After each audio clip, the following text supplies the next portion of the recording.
Good evening. Welcome to my vlog. I'm here in the balcony. My glasses is making noise. See? Oh, that's the outside. Our balcony is very small. That one is going to the lake part. That road. That alley.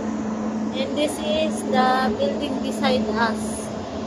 Very noisy. I don't know what machine is that very noisy. And after that building, WTC. Very hot. The hot temperature is making my glasses moist. See, good evening, everyone. How is your day today? It's already night time, but it's still bright outside. I'm here in the balcony. Our balcony is very small.